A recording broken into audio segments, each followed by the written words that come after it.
আসসালামু আলাইকুম, welcome back to my channel. Ali সাহাবেরি চ্যানেল থেকে আমি আবারও চলে আসলাম একটা রেসিপি নিয়ে। আজকের রেসিপি হচ্ছে ব্রয়লার মুরগি। তো অনেকে বলে ব্রয়লার মুরগি খেলে নাকি বিভিন্ন রোগ হচ্ছে, অসুস্থ হচ্ছে।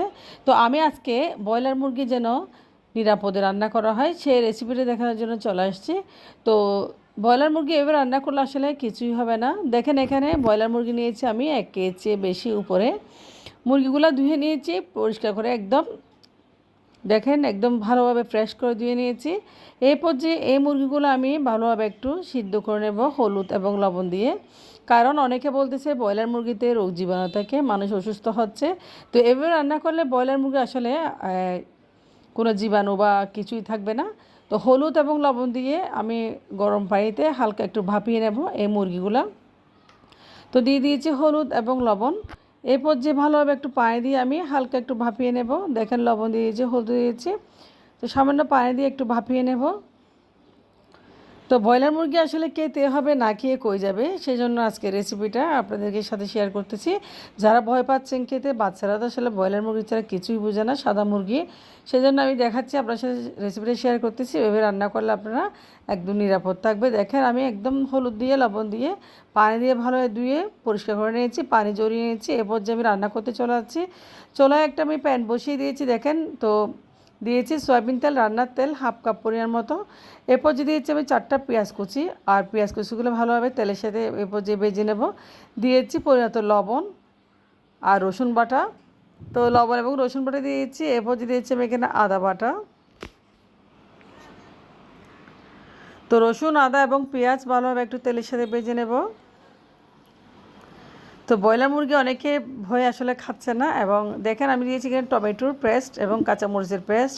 তো টমেটো এবং কাঁচামরিচ আমি ভালোভাবে ব্লেন্ড করে নিয়েছি আগে থেকে। তো ভালোভাবে ব্লেন্ড করে নিয়েছি। তো এরপর যে দিয়েছি আমি বাটা মশলা। আমি আগে থেকে যে মশলা পেস্ট করে রেখেছিলাম এই মশলাগুলো দিয়েছি। এই মশলাগুলো আসলে একদম বাটা মশলার মতো কাজ করে। দেখেন তো দিয়েছি এলাচ, দারচিনি। তো এরপর যে দিয়েছি এলাচ, দারচিনি। এরপর যে দিয়ে দেবো আমি এখানে 2টা তেজপাতা। তো ভালোভাবে এখন কষিয়ে নেব মশলাটা। এরপর যে মশলা কষানো হয়ে গেছে, দেখেন উপর থেকে একদম তেল বেশি উঠেছে। আমি এখন দিয়েছি ব্রয়লার মুরগিগুলো, যে মুরগিগুলো আমি ভালোভাবে সিদ্ধ করে রেখেছি এবং পানি জড়িয়ে। তো মুরগিগুলো মশলার সাথে এভাবে আমি মাখা মাখা করে রান্না করবো আজকে, কোনো পানি অ্যাড করব না। তো এইভাবে আপনারা চাইলে ব্রয়লার মুরগি খুব সহজে রান্না করে নিতে পারেন একদম।